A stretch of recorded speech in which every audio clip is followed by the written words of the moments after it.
Deus, abra sua Bíblia, 1 Samuel capítulo 8, o primeiro livro de Samuel, capítulo 8. Nós leremos até o versículo 7, versículo 8, perdão, depois versículos 19 e 20. Diz assim a palavra do nosso Deus: Tendo Samuel envelhecido, constituiu seus filhos por juízes sobre Israel. O primogênito chamava-se Joel, e o segundo Abias, e foram juízes em Berseba. Porém seus filhos não andaram pelos caminhos dele, antes se inclinaram à avareza e aceitaram subornos e perverteram o direito. Então os anciãos todos de Israel se congregavam e vieram a Samuel a Ramá e lhe disseram: Vê, já estás velho e teus filhos não andam pelos teus caminhos.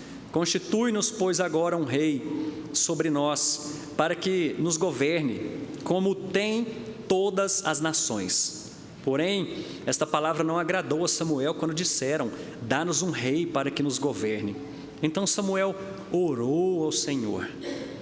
Diz o Senhor a Samuel: Atende a voz do povo em tudo quanto te diz, pois não te rejeitou a ti, mas a mim, para eu não reinar sobre ele. Vamos lá para o versículo 19. Então o povo não atendeu à voz de Samuel e disse: Não, mas teremos um rei sobre nós, para que sejamos também como todas as nações. O nosso rei poderá governar-nos, sair adiante de nós e fazer as nossas guerras. Vamos orar mais uma vez?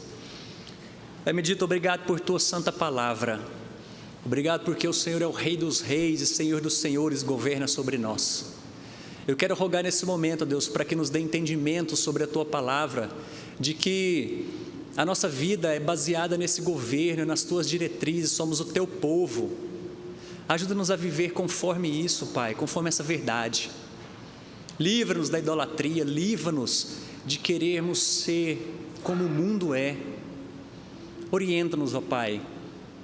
Nós dependemos tanto do Teu Santo Espírito nesse momento, portanto eu rogo a Ti para que Ele possa continuar a nos guiar nesse momento, para que essa palavra encontre guarida em nossos corações e em nossa mente, que possamos viver todos os dias da nossa vida diante da face do Senhor.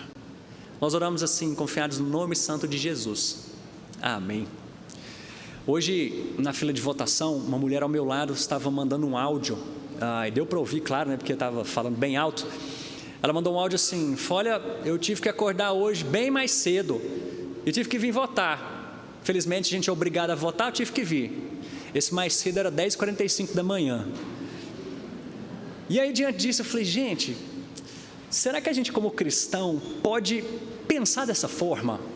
Não acordar tarde, porque tem dia que a gente quer acordar tarde mesmo, né? Está um pouco mais cansado, seu dia de descanso, mesmo de folga, você acorda tarde. Mas o problema é essa história. Será que a gente pode talvez ter esse entendimento de que eu sou obrigado a votar, né? Fazer o quê? E diante desse texto, eu queria que a gente pudesse pensar algumas coisas a respeito disso, da nossa relação não só com política, mas dentro de todas as áreas da nossa vida e como que nós reagimos diante disso. Existe um ditado popular, foi dito hoje cedo, né, que tem 3 coisas que não se discute: futebol, religião e política. Hoje eu não vou falar sobre futebol, não vou falar sobre o Flamengo, que está tomando umas tacas aí, nem do nosso Goiás, né, Gilson? Ladeira abaixo também, mas não vou falar sobre isso hoje, isso não é nosso assunto. Mas nós precisamos pensar como cristãos, como que nós lidamos com todas as situações e questões tão importantes para a nossa vida, como povo, como sociedade, diante das eleições, diante de política e tantas outras áreas, né? Claro que de forma mais específica, dentro disso que nós estamos vivendo hoje. E só para nós entendermos um pouquinho melhor esse capítulo, por que nós viemos para esse capítulo 8, que na verdade é uma transição muito grande dentro do povo de Deus. O primeiro livro de Samuel começa narrando a história de uma família. Era um homem chamado Eucana, que tinha 2 esposas. Uma chamava Penina, que tinha filhos, e a outra é Ana, que era estéril e não podia ter filhos. Penina ficava zombando, ficava fazendo piada, chacota com Ana, e isso pesava muito o seu coração. Isso era dolorido, era muito sofrimento para ela, o fato dela não poder ter filhos. Naquela época era extremamente importante essa ideia de ser mãe, de constituir filhos ali, descendentes. E então é o episódio que tem que ela vai para a porta do templo, ora com seu coração ali pesado, chorando, e aí o sacerdote daquele local, chamado Eli, ele olha para aquela cena e fala: essa mulher está embriagada. E aí ela fica sabendo disso, fala: não tem nada a ver, isso é porque o meu coração está sendo derramado diante do Senhor, isso é pesado para mim, não poder ter filhos, olha a minha história, tudo que está acontecendo aqui. Então ele fala: olha, Deus vai te responder. E acontece que ela tem um filho, Deus permite que mesmo na sua esterilidade, ela tenha um filho chamado Samuel, e ela dedica esse menino para o Senhor. Ela fala: olha, esse menino vai ser para o Senhor, os outros filhos eu vou ter aqui, porque ela teve outros filhos depois, mas Samuel é para o Senhor. Ele cresce no templo junto com Eli. Eli tinha 2 filhos, o sacerdote, ele tinha 2 filhos que ajudavam nisso, porque o ofício sacerdotal, ele era familiar, era algo que era herdado, os descendentes da linhagem de Arão, isso começou lá bem antes, e então ele tinha 2 filhos que ajudavam, Hofni e Finéias. Só que esses 2 filhos de Eli não respeitavam muito o que acontecia, ou as diretrizes, ou aquilo que Deus tinha planejado para que era o sacrifício, para toda aquela função de um sacerdote. Fala ali que eles tinham uma panela, que o Senhor estava acontecendo ali, tudo oferecido para Deus, mas eles iam lá e metiam a mão e comiam, não estava nem o que estava acontecendo. Então Deus alerta ele fora: cuidado com esses seus filhos, vocês estão brincando com coisa que não deve, eles não estão levando a sério. E a história continua. Agora Israel entra em guerra com um povo que era muito conhecido por entrar em guerra, toda a história de Israel, que eram os filisteus. Eles entram em guerra, os filisteus cercam uma parte de uma cidade ali, que eles estão chamada Ebenezer, e o povo fala: vamos guerrear, vamos sair para a guerra. Naquela noite, 4.000 do povo de Israel, o povo de Deus, morre. Ele fala: mas gente, mas por que será que Deus está permitindo que isso aconteça conosco? Já sei, vamos trazer a arca. Traz a arca lá de Siló para cá, para Ebenezer, porque agora a gente vai ter toda essa... porque a arca, é claro, para eles era um sinal muito forte da presença de Deus. Quando aquilo era oferecido de maneira agradável ao Senhor, a presença dele, a fumaça subia, o povo sabia que Deus estava ali. Mas eles simplesmente falavam, sem consultar o Senhor, sem se arrepender, sem fazer ritual nenhum: traz a arca, porque a arca vai garantir vitória. E eles voltam para a guerra. Sabe o que aconteceu? 30.000 homens morrem naquele local.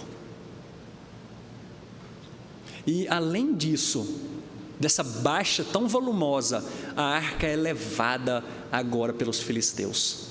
Só que Deus pesa a mão, isso tudo sendo narrado aqui, e eu quero te estimular a ler todo o livro de Samuel durante essa semana, para você poder observar os pormenores dessas histórias. Mas então Deus pesa a mão sobre os filisteus, e onde essa arca estava, agora começavam a população ali, as pessoas que viviam naquela região começaram a ficar doentes. Eram tumores que surgiam nessas pessoas, além de infestações de ratos. Aqueles vão falar: vamos tirar essa arca daqui, vamos tirar isso daqui, porque não tem lógica. Levaram para outro canto. Onde essa arca estava, aquela população começava a surgir tumores e empesteados de ratos. Eles colocam isso dentro de um templo de Dagon. Agora nosso Deus vai proteger. No outro dia de manhã, a estátua de Dagon estava caída. Deve ter sido algum problema aqui, né? Levanta. No outro dia, a estátua não só estava caída, mas com a cabeça e as mãos cortadas. Eu falei: gente, não tem lógica isso aqui não. Só pode ser o Deus deles que está pesando a mão. Vamos devolver. E eles devolvem a arca. Mas então entra Samuel, que era o sacerdote, e fala: está vendo o que aconteceu antes? Vocês nem sequer consultaram o Senhor, arrependam-se. As batalhas, ele guia o povo começa a prosperar muito, vencer todas as batalhas. Então as pessoas chegam para Gideão, gostando muito daquele, fala: Gideão, governe sobre nós, e não só você, mas os seus filhos, os filhos dos seus filhos, coloca sobre nós aqui a sua descendência, para que a gente continue assim. Gideão falou: opa, nem eu, nem os meus filhos governaremos, mas Deus vai governar sobre vocês. E agora Samuel, dentro dessa história, coloca os seus filhos. O interessante é que eles foram para uma cidade chamada Berseba.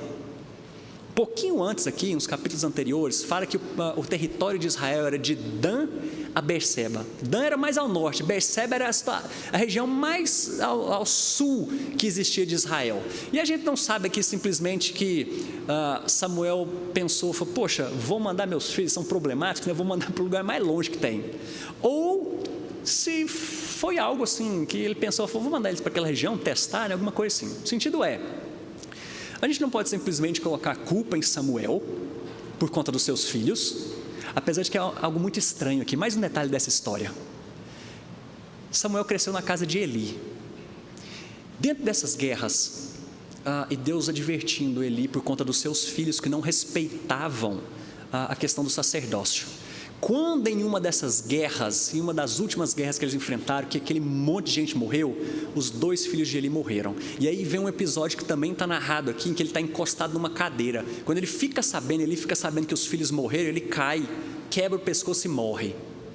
Uma das noras de Eli estava grávida, ela fica sabendo que o seu esposo morre, ela morre no parto. E aí nasce um menino chamado Ebenezer. Perdão, não é Ebenezer, é a cidade. Nasce um menino, e esse menino, e eu preciso consultar aqui, me fugiu a memória agora, mas esse menino, ele mata todos os irmãos e se proclama rei. Mas Deus fala, a história não é assim não, a história não é assim, e agora esse menino morre. Mas olha só, antes de a gente continuar aqui e ver essa questão do pedido de um rei, volta comigo por favor a sua Bíblia, Deuteronômio capítulo 19.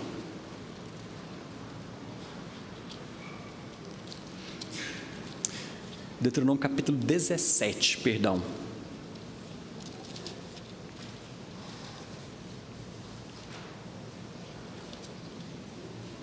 Deuteronômio 17, nós leremos a partir do versículo 14.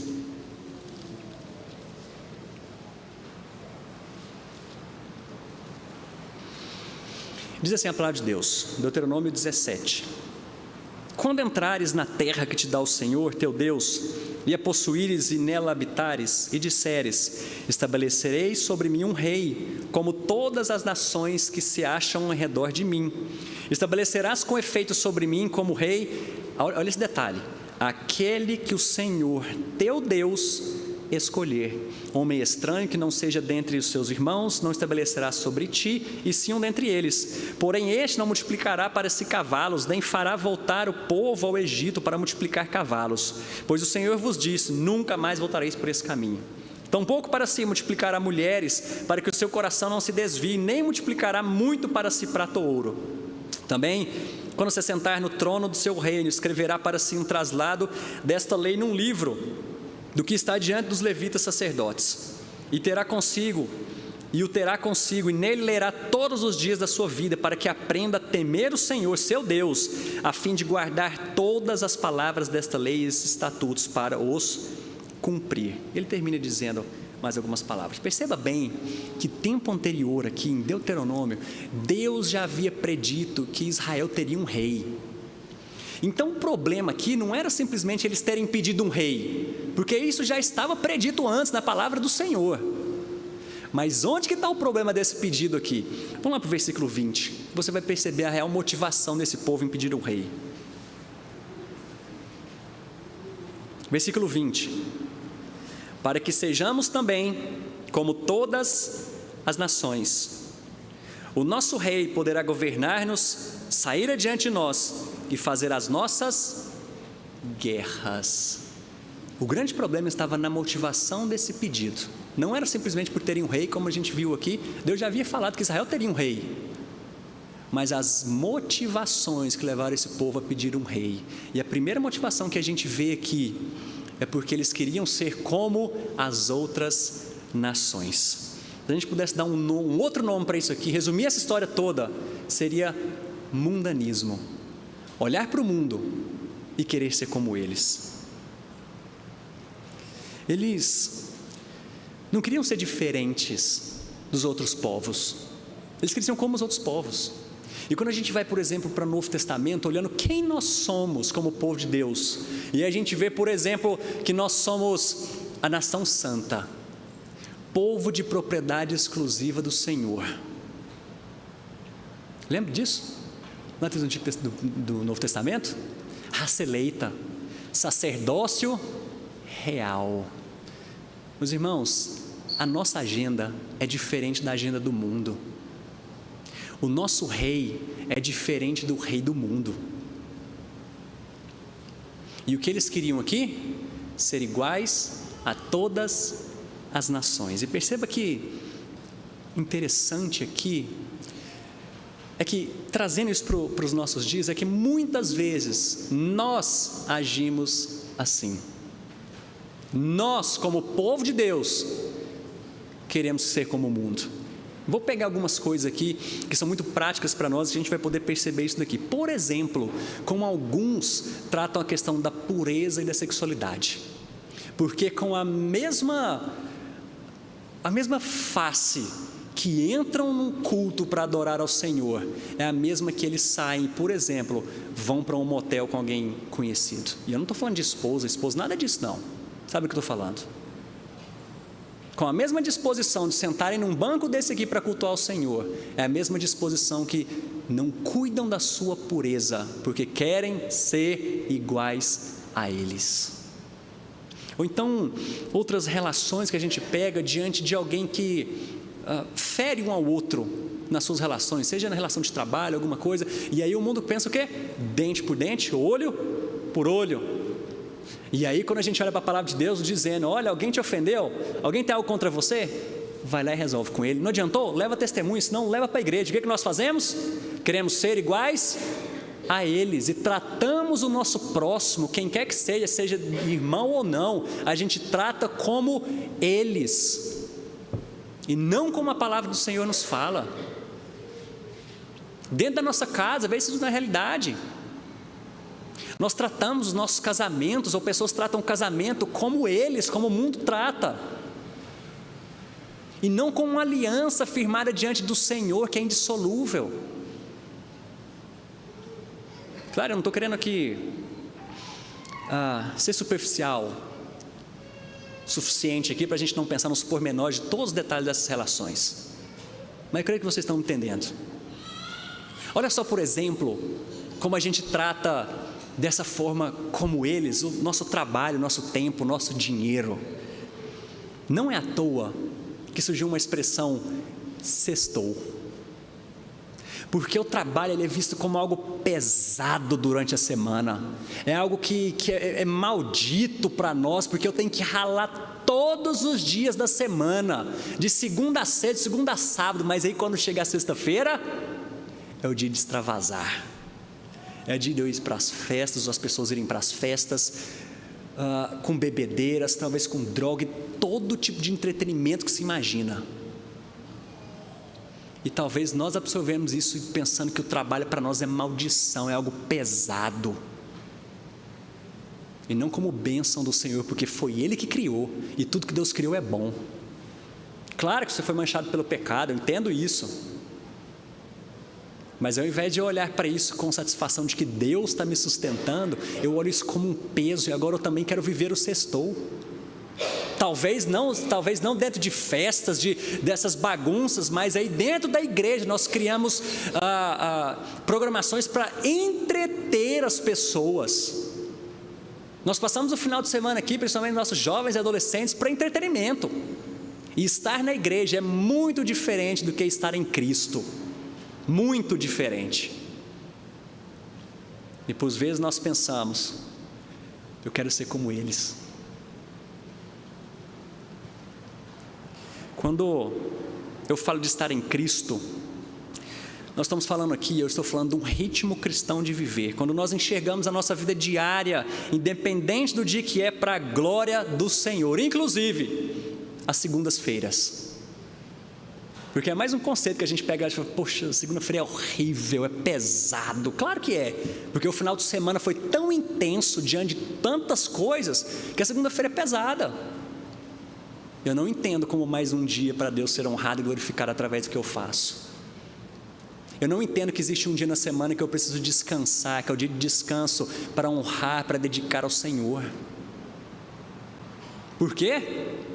Nós queremos ser como eles. Mas essa história não para por aí.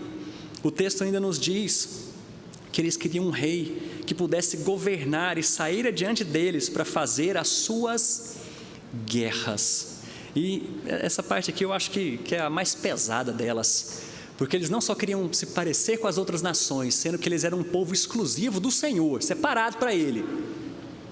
E quando Samuel ouve essa história aqui, ele fica muito chateado, ele leva isso para o lado pessoal, porque talvez ele tivesse aqui cerca de 40 anos de paz, em que Samuel estava julgando, e as coisas estavam caminhando bem, mas aquele povo chega para ele e fala: Samuel, você já está velho, e olha o que seus filhos estão fazendo.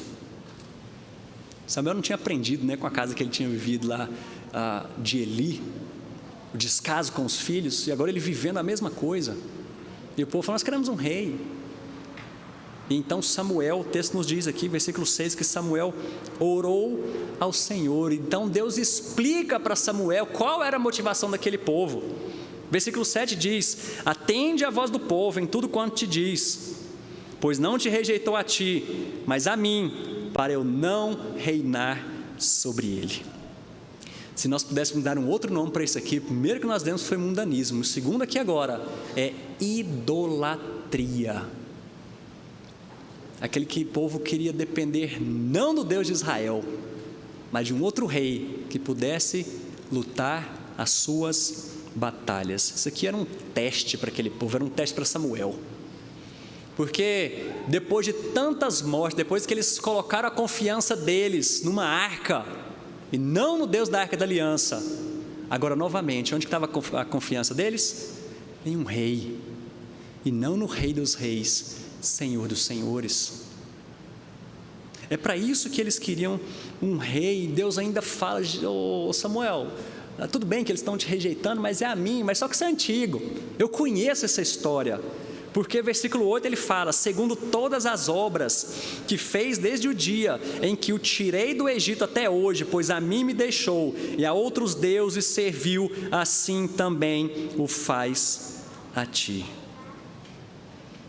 Aquele povo não estava simplesmente pedindo um rei, ele estava excluindo Deus de todas essas histórias. E nós precisamos nessa noite ser honestos e sondar nossa mente, sondar o nosso coração, se nós não temos agido da mesma forma. E não é difícil encontrar os ídolos do nosso coração. Com o que você gasta mais tempo no seu dia? Ou talvez o seu dinheiro? Ou quem sabe quando você está sozinho, para onde os seus pensamentos fluem com mais facilidade, você gasta horas e horas pensando naquilo.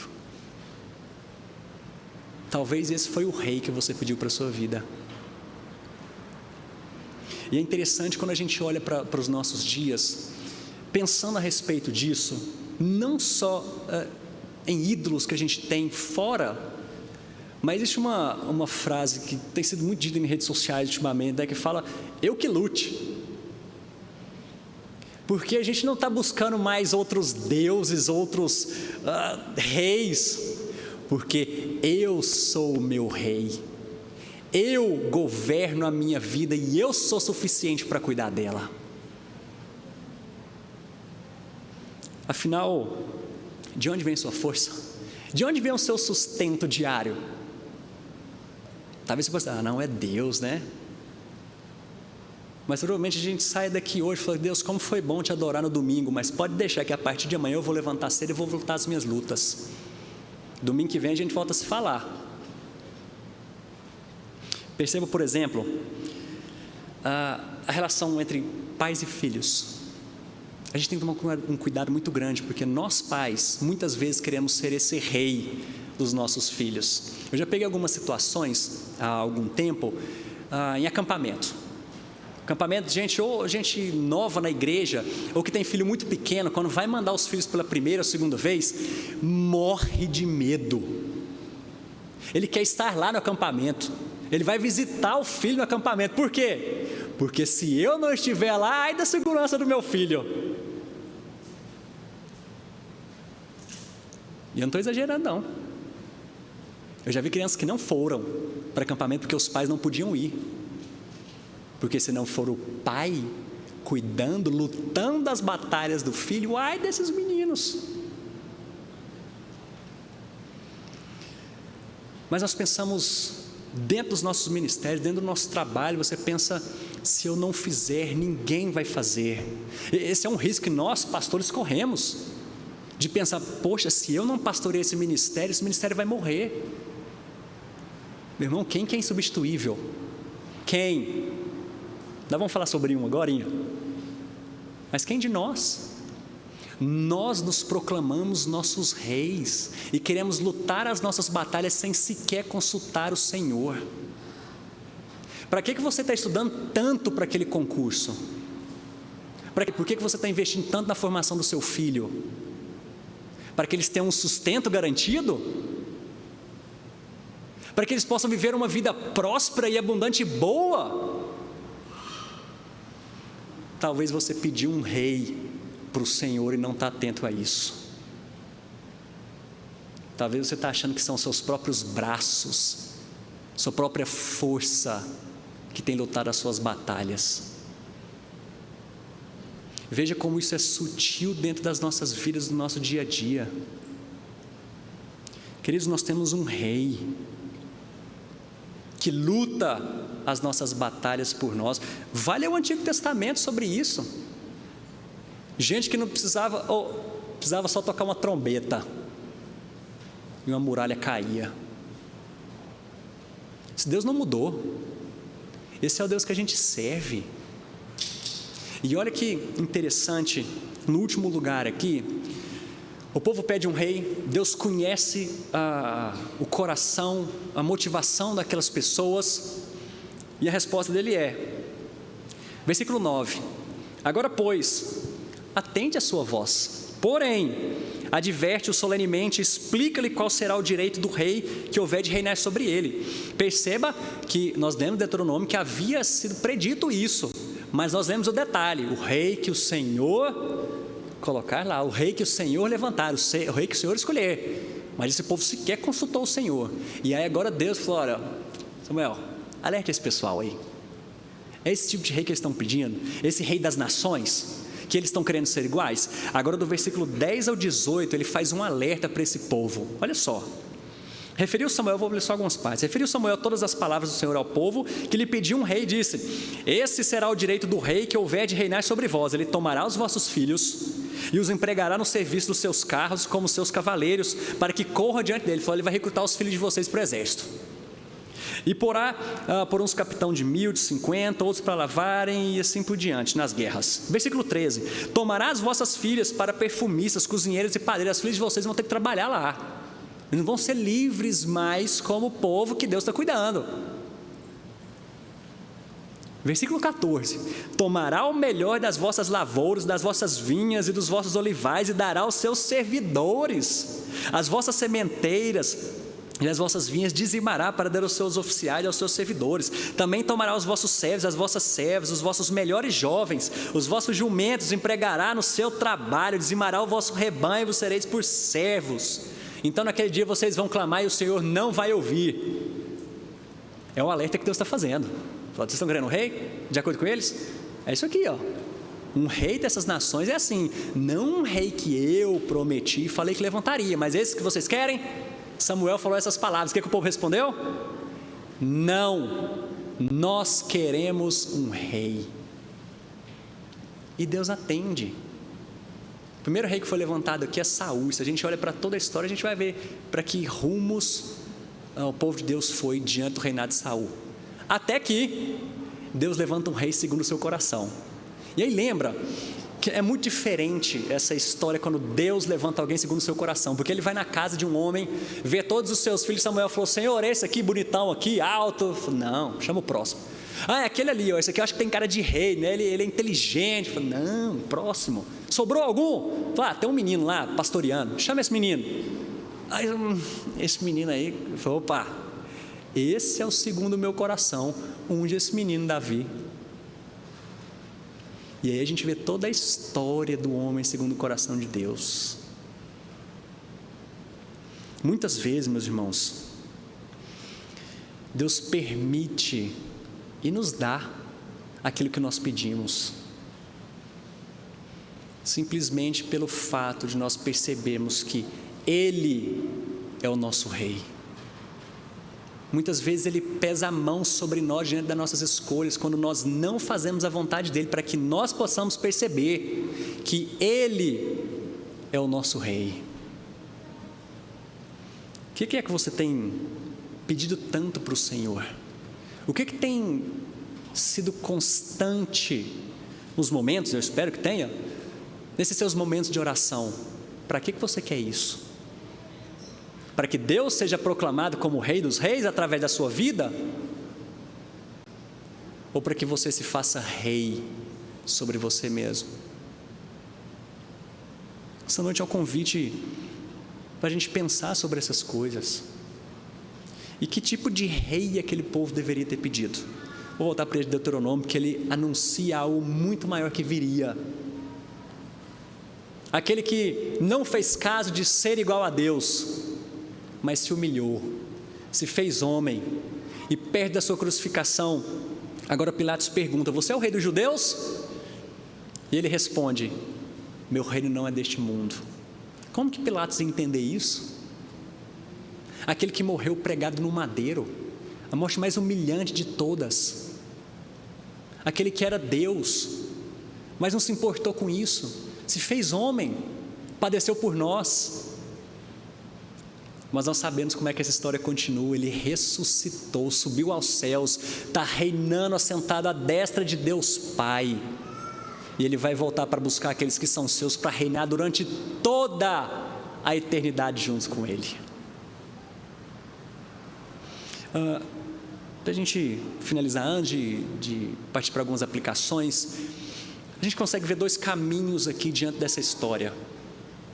Aqueles que colocam Deus como Rei, e assim como seu Filho, único e suficiente Senhor e Salvador, vai voltar para nos buscar, está debaixo do seu reinado. Ou aqueles que buscaram qualquer outro tipo de rei para suas vidas. A Bíblia fala o final dessa história, ela conta para nós. Ela fala que essa batalha já foi ganhada. A vitória já foi decretada. Simplesmente Jesus está esperando o tempo certo para voltar e acabar de vez com essas batalhas que nós temos com o mundo, carne, diabo. Agora você só precisa ter convicção de que lado você vai estar. Desse lado que já foi anunciado como vitorioso, ou desse lado que vai perder, ou já perdeu essa batalha. A garantia que nós temos é o sangue de Jesus sobre as nossas vidas. Crer que Ele é nosso Senhor e o nosso Salvador. Fazendo algumas rápidas aplicações. Em primeiro lugar, nós podemos aprender disso aqui: dependa de Deus em todas as áreas da sua vida. Consulte ao Senhor. Eu espero que você tenha orado e meditado e buscado a orientação do Senhor para o seu voto hoje. Dependa do Senhor. Além disso, cuidado com a idolatria, e nesse sentido mais específico, a idolatria política. Quando nós falamos a respeito disso, toda ideologia, isso aqui são palavras de Coises, no seu livro Visões e Ilusões Políticas, toda ideologia, por ser fruto de homens, ela tem raiz na idolatria, todas. Claro que elas têm alguns pontos de verdade, porque nós fomos criados em imagem e semelhança de Deus, mas por causa da queda, todas essas, sem exceção, inclusive aquelas que a gente defende como tradição, como conservador. Cuidado com isso, porque às vezes você está defendendo um conservadorismo acima da palavra de Deus, e quem rege a nossa vida como Rei dos Reis, Senhor dos Senhores, está baseado nesse livro, é nas palavras dele que nós baseamos todas as outras coisas da nossa vida. Além disso, gritos, por exemplo, como vem para a rua, isso não é pontual na vida da igreja, porque a igreja já está na rua há muitos anos. Eu sei que isso é um grito válido para despertar aqueles que estão ausentes, alheios, resolveram simplesmente se afastar dessas questões na sua vida. Esse é um grito para despertar, mas perceba que a igreja está na rua há muitos anos nessa vida pública e fazendo política. Eu não estou falando simplesmente dessa questão burocrática, mas, por exemplo, nomes, como a gente ouviu hoje pela manhã. Se você não ouviu, quero te incentivar a assistir a instrução que a gente teve pela manhã, falando com mais detalhes sobre isso. Mas a gente pega alguns reformados holandeses. Eles fundaram hospitais, escolas, hospitais psiquiátricos. Essas escolas que nós temos, IP do Bueno, agora voltando pela graça de Deus, IP do Centro, isso é porque a igreja está na rua há muitos anos. Esse é o nosso papel como povo de Deus. E aqui eu digo mais uma coisa, que nós devemos ser militantes. E o militar aqui que eu estou dizendo, de ser militante, é porque eu estou fazendo aqui uma distinção, ela é antiga, até antes dos próprios reformadores, da época da Reforma Protestante, que fala sobre uma igreja militante e uma igreja triunfante. A igreja triunfante é aquela que vai viver por toda a eternidade com Jesus Cristo quando Ele voltar, está em triunfo. Mas a igreja militante, essa que se reúne aqui enquanto esse dia não chega. Nós participamos do culto público, nós participamos dos sacramentos, nós nos alimentamos, nós lemos a palavra, mas nós vivemos todos os dias da nossa vida diante da face de Deus. Afinal, tudo que você faz é para a honra e glória dEle. Por isso que eu te digo, seja um militante. Mas isso aqui já faz parte há muito tempo. Porque a igreja de Deus milita pelo reino dos céus. Ela luta contra principados, potestades, guerra espiritual, de tudo que está acontecendo, mas é para a honra e glória do seu rei. Por fim, nós precisamos ser discipulados, nós precisamos aprender mais sobre essas coisas, precisamos estudar mais sobre esses assuntos. Precisamos aprender como é que a gente vive uma vida diária diante do Senhor. Você não foi chamado simplesmente para ser o rei da bolsa de valores, dos investimentos. Você não foi chamado para ser a rainha do TikTok. E aí tem muita gente que usa isso. Vou pegar um outro exemplo aqui, gente que, se você nessa situação, vai ficar bravo comigo, mas a Bíblia tem disso. A palavra de Deus tem disso. Está namorando gente que não compartilha de forma nenhuma da sua fé. E aí você entra e diz: mas eu vou evangelizar.